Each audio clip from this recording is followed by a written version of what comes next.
아니 저기요, 본인들 상황이나 봐가면서 주변국 평가도 좀 하고 그러세요. 본인 집에 홍수 나서 집안이 떠내려가게 생겼는데.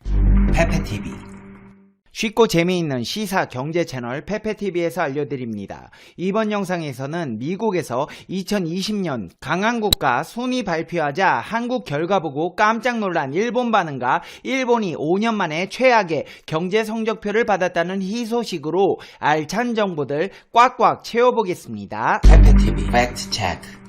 대한민국이 이렇게 강한 국가입니다. 미국 잡지 US 뉴스 월드 리포트가 선정한 세계에서 가장 강한 국가 순위 2020년 판에서 한국이 9위에 올랐습니다. 지난해 10위에서 한 계단 순위 상승한 수치입니다. 세계에서 가장 강한 나라 순위는 US 뉴스 월드 리포트가 매년 발표하는 세계 2만 1000명을 대상으로 실시한 설문조사 결과에서 정치력, 경제력, 군사력, 국가로서의 영향력을 종합하여 결정하게 됩니다. 그렇다면 다른 나라들도 궁금하니까 상위권 순위와 뽑히게 된 이유들도 함께 알아보겠습니다. 20위는 스웨덴, 2019년에 21위에서 한 단계 랭크업, EU 내에서도 넓은 국토 면적을 가진 나라 중 하나입니다. 19위는 스페인, 2019년 23위에서 4위나 올라 19위로 랭크업되어 높은 상승세를 보여줬습니다. 18위는 카타르, 2019년 24위에서 6계단 올라왔습니다. 국토가 좁음에도 큰 자산을 보유한 국가로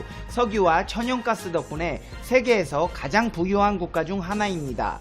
17위는 이탈리아, 연간 4천만 명의 관광객이 방문하는 나라입니다. 16위는 터키, 아시아와 유럽을 잇는 다른 방법은 없는 문화의 교제가 있는 나라라고 평가되었습니다. 15위는 호주로 2019년에서 순위 변동이 없습니다. 하나의 대륙을 한 국가가 소유하는 것은 세계에서도 드문 케이스지만 산불의 심화, 장기화에 의한 긴급 사태가 계속되고 있다고 평가했습니다. 14위는 인도, 인구 14억에 중국에 이은 제2위로 세계 인구의 약 6분의 1을 가지고 있습니다. 13위는 스위스, 1815년 비엔나 의정서 채택에서 200년 이상 영세 중립국으로 남아있는 스위스는 세계에서 가장 부유한 국가 중 하나이기도 합니다. 12위는 캐나다, 국토 면적의 넓이로는 세계 2위, 이민자 수용에 대해 관대한 것으로 알려져 있습니다. 11위는 아랍에미레이트, 근본적으로는 보수적이나 종교의 자유를 인정하는 헌법을 내걸고 아랍 국가에서 가장 교양 있는 나라 중 하나입니다. 10위는 사우디, 이슬람교의 중심으로서의 중요성에서 중동의 거인이라고 불리고 있습니다. 대망의 9위는 대한민국입니다. 9위로 뽑으면서 북한과의 관계가 의문이라는 퀘스천 마크를 달았습니다. 8위는 이스라엘, 국토가 좁기는 하지만 국제 문제에서 중요한 지위를 차지한다는 의미에서 영향력이 크고 경제력도 강하다고 했습니다. 7위는 일본, 세계에서 가장 정교한 기술 발전이 진행된 국가 중 하나라고 평가했습니다. 6위는 프랑스, 과거부터 현재에 이르기까지 프랑스가 세계에 미친 영향의 크기는 헤아릴 수 없다. 왕정 제정을 거쳐 공화제로 이행하고 세계에서 가장 빨리 개인의 권리를 옹호한 국가 중 하나라고 평가했습니다. 5위는 영국, 매우 발전을 이룬 나라에서 경제, 정치, 과학, 문화 모든 분야에서 세계 각국의 영향력을 발휘해왔다. 이후로부터의 이탈을 결정한 국민투표는 영국이 세계에서 지금까지와 같은 역할을 수행하거나 불안을 야기할 것이라고 했습니다. 4위 독일, 세계에서 가장 강한 경제를 가진 통일 이후 국제사회에 연대를 심화해 역할이 꾸준히 커지고 있다고 했습니다. 3위는 중국, 세계에서 가장 오래된 문명을 육성하고 현재는 세계에서 가장 인구가 많은 나라이며 국토 면적은 세계에서 세 번째로 큰 나라라고 했습니다. 2위는 러시아, 북아시아에서 동유럽까지 확산, 국토 면적은 세계 1위에 이어 2위 캐나다의 2배에 가깝다며 12개국과 국경을 접하고 영해는 일본과 미국에 접한다고 했습니다. 1위는 미국이 차지했습니다. 세계에서 가장 막강한 경제력과 군사력을 자랑한다. 영화와 TV 프로그램, 음악 등 문화면에서도 세계에 큰 영향을 주고 있다. 그러나 트럼프 대통령의 이민과 무역에 대한 폐쇄적인 자세는 동맹국을 포함한 세계 각국에서 의문시되고 있다고 했습니다. 이를 접한 일본 네티즌들은 한국이 높은 순위에 랭크된 것이 못마땅했나 봅니다. 아주 말들이 많습니다. 한국의 경우 나쁜 의미로 사람 무서운 줄 모른다는 의미에서 강한 이유일 것이다. 무서운 사람 모르고도 용기가 있는 것도 아니고 단지 자기 자신과 상대를 보는 눈이 없을 뿐이다. 역사, 문화도 평가 대상이 된다면 이탈리아가 17위, 한국이 9위라고 하는 것은 분명히 이상하다. 로마 제국이야말로 세계에 미친 영향은 헤아릴 수 없다. 수도 로마는 지금도 세계에서 가장 중요한 세계 도시 중 하나다. 러시아는 2위 제자리에 있지만 도저히 2위의 국력이 있다고는 생각되지 않는다. 한국만 강점이 아무것도 쓰여 있지 않는데 그건 왜 그렇지? 순위는 그냥 한국에게 양보해라. 그러면 그들이 기뻐하겠지. 한심한 국가. 한국은 금융을 외국에 억제하고 있기 때문에 자신들만으로는 신용이 없다. 아무도 한국 돈을 갖고 싶어 하지 않고 우방국도 한 개도 없다. 북한과의 관계나 잘 조율해서 같이 놀아라. 그리고 니네 둘 다 붕괴할 것이다. 세계에서 가장 관련되고 싶지 않은 나라라면 한국은 단연코 1위를 했을 텐데 일본은 랭킹을 더 올려야지. 럭비 월드컵하고 이듬해 올림픽까지 할 건데 이런 나라가 어디 있냐? 일본이 최고다. 한국이 9위라고? 한국 돈은 휴지인데 일본은행에 신용보증이 없으면 사업도 못하는데 무엇을 기준으로? 평가의 기준이 뭐냐? 왜 일본을 끌어들이는지는 의미불명이다. 떨어져 나갈 수밖에 없는 지금 정권의 한국이라면 사실은 더 낮을 것이다. 문화적으로도 역대 중국 왕조의 속국이었다는 역사밖에 없는 나라이기 때문에 한국이 저기에 있을 이유는 없다. 등의 반응을 보이며 한국의 순위를 깎아내리려는 모습들을 보였습니다.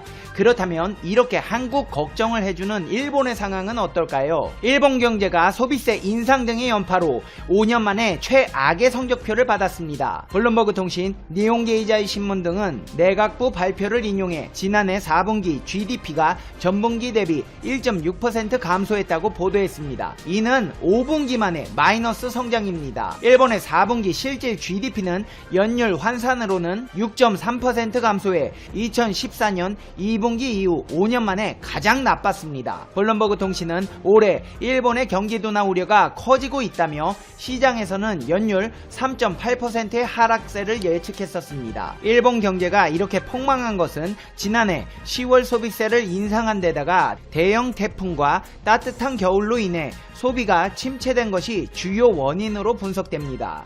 항목별로 봐도 실질 개인 소비는 2.9% 감소해 5분기 만에 마이너스로 돌아섰습니다.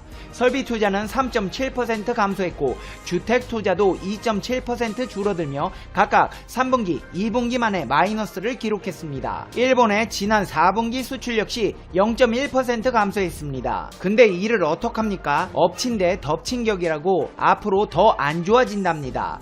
일본 경제가 마이너스 성장한 상황에서 올해 1분기 신종 전염병이라는 예기치 못한 겹악재에 2개 분기 연속 경제가 뒷걸음질 칠 수 있다는 우려가 나오면서 경기 침체 국면으로 접어들 수 있다는 것입니다. 앞서 일본 민간 연구소들은 올해 1분기에 0.3%의 성장을 예상했으나 이마저도 지나치게 낙관적이라는 지적이 잇따르고 있습니다. 신종 전염병 여파를 반영한 게 아니기 때문입니다. 일본 경제가 중국과 밀접한 연관을 맺고 있기 때문에 관광업, 제조업, 소매업 등이 모두 신종 전염병의 직접 영향권이라고 해도 과언이 아닙니다. 전문가들조차 일본의 성장률 전망치를 속속 하향 조정하고 있습니다. 일본 리서치 업체는 신종 전염병 사태가 일단락된다는 시나리오를 가정했을 때 올해 GDP 피해 규모를 7,760억 원으로 추산했습니다. 사태가 1년 동안 지속될 경우엔 피해액이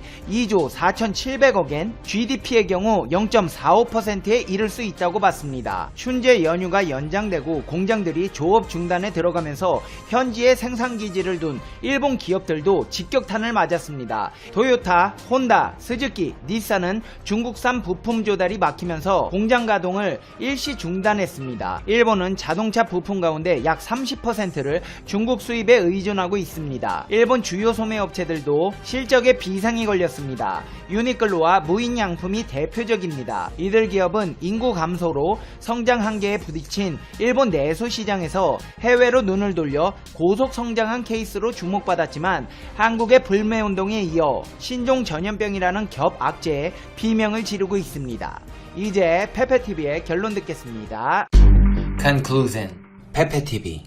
아니 저기요, 본인들 상황이나 봐가면서 주변국 평가도 좀 하고 그러세요. 지금 본인 집에 홍수 나서 집안이 떠내려가게 생겼는데 남의 집 비세는 데는 없는지 천장 구경하고 있습니까? 올림픽도 못할 것 같은데 하겠다고 똥꼬지 피우는 거 보면 리스크 감소해가며 목숨 걸고 누가 그거 보러 갈런지 참 궁금합니다. 페페TV 시청자 여러분은 어떻게 생각하세요? 페페TV는 여러분의 생각이 궁금합니다. 댓글로 여러분의 생각을 남겨주세요. 그럼 다음 영상에서 봬요. 안녕. 드디어 새해가 밝았습니다. 여러분, 2021년 신축년 힘차게 시작하시기 바랍니다. 올해는 도쿄올림픽이 예정되어 있습니다. 원래 작년 7월에 치렀어야 할 올림픽이 한 차례 연기된 것이죠. 그런데 2021년 도쿄올림픽도 코로나19 변종 바이러스로 흔들리고 있습니다. 현재 일본에서는 하루 신규 환자가 3,500여 명을 넘기고 있습니다. 변종에 감염된 사람도 15명으로 늘어났죠. 이에 외국인 선수들의 입국과 예정된 국제대회도 모두 멈춰서고 있습니다. 일본은 올림픽에 사실상 사활을 걸고 있습니다. 만약 이번에도 치를 수 없으면 그냥 취소가 되는 것입니다. 그러면 모든 계획은 물거품이 되고 엄청난 재정 파탄도 떠안아야 합니다. 도쿄올림픽을 연기한 이후 일본은 8개월 만에 첫 국제대회를 개최했습니다. 체조대회였죠. 일본은 이 대회를 통해 올림픽을 다시 개최할 수 있다는 희망을 품었습니다. 당시 토마스 바흐 IOC 위원장도 이렇게 말했습니다. 일본의 지금 상황을 보면 올림픽을 열 수 있습니다. 체조 국제대회도 성공적으로 개최했잖아요. 하지만 고작 한 달 만에 상황은 확 달라졌습니다. 일본에서 변종 감염자가 쏟아지면서부터입니다. 결국 일본 정부는 황급히 외국인 선수들의 입국조차 막기로 했습니다.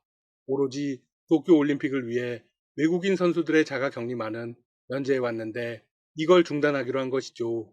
이에 따라 적어도 다음 달 말까지는 외국인 선수들은 일본에서 훈련도 할 수 없고 국제대회에 참가하기도 어렵습니다. 상황이 이렇다 보니 도쿄 조직위 내부에서는 올림픽 비관론이 다시 커지는 분위기입니다. 대회가 약 200여일 앞으로 다가왔지만 올림픽 예선전이 줄줄이 취소되면서 아직도 절반에 가까운 선수들이 대회 출전 문턱을 넘어서지 못했습니다. 스포츠 시설 등이 폐쇄돼 훈련 장소를 확보하지 못한 선수들 사이에서도 대회 연기나 취소의 목소리가 재차 불거지고 있습니다.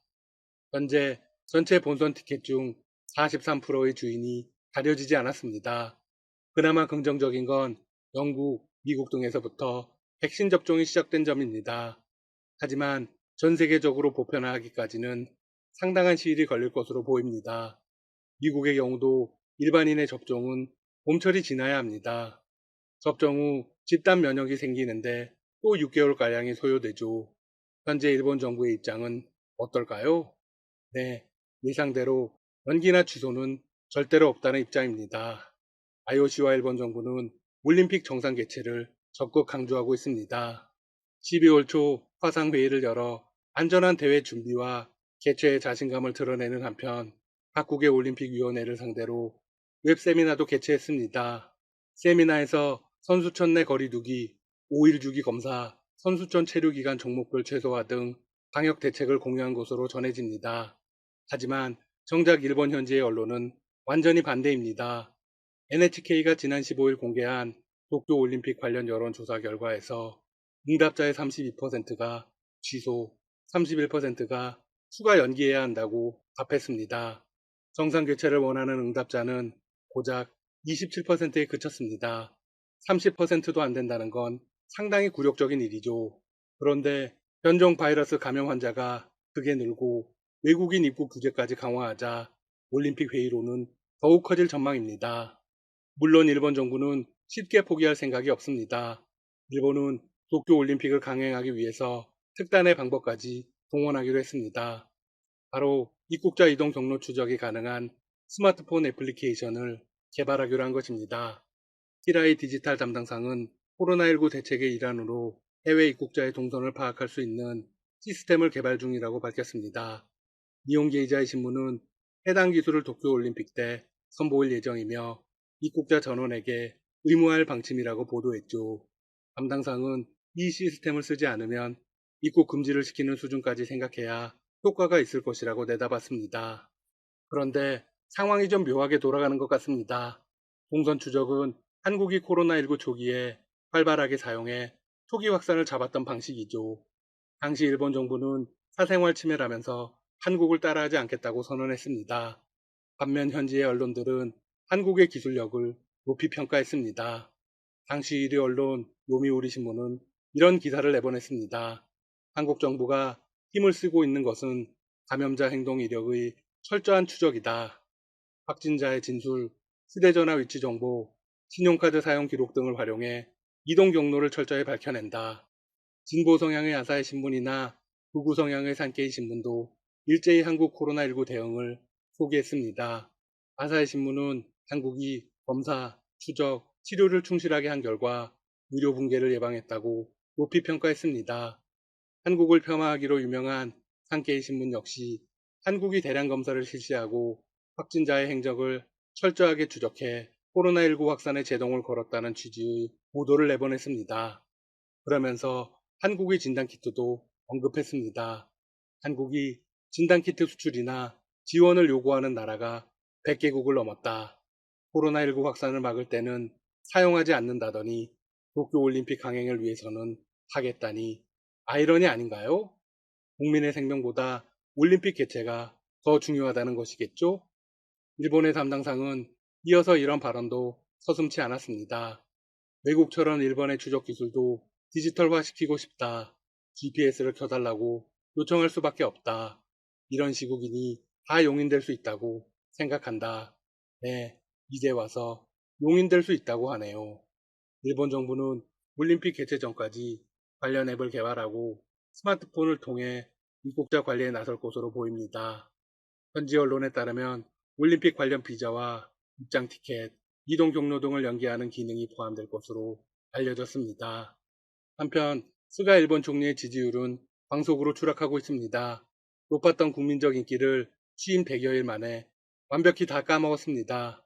역대 총리 중 추락 속도 1위를 기록하며 불명의 기록을 보유하게 되었습니다.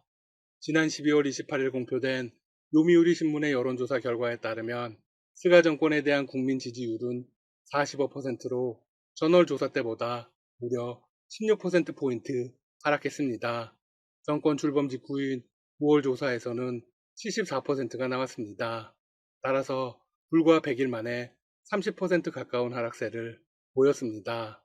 이 수치는 2008년 아소다로 정권과 함께 공동 1위입니다. 이날 니혼 게이자이 신문이 발표한 여론조사 결과에서도 스가 정권 지지율은 42%로 전월 대비 16%포인트 떨어졌습니다. 반면 지지하지 않는다는 응답은 48%로 지지한다는 비율을 처음으로 넘어섰습니다. 스가 정권의 지지율이 이렇게 초고속으로 떨어진 이유는 코로나19 재확산에 제대로 대응하지 못했기 때문입니다. 응답자의 77%가 스가 총리의 지도력이 발휘되지 못하고 있다는 답변을 했습니다. 스가 총리는 떨어진 지지율을 돌이키기 위해서 앱까지 동원해서 올림픽을 강행하려고 합니다. 과연 회복할 수 있을까요? 내년 조사에서는 더 떨어질 거라는 전망이 나옵니다. 현지 언론들은 30% 이하로 폭락할 가능성을 염두에 두고 있습니다. 지금까지 닥터시사TV였습니다. 여러분 시청해주셔서 감사합니다. 구독과 좋아요 부탁드립니다.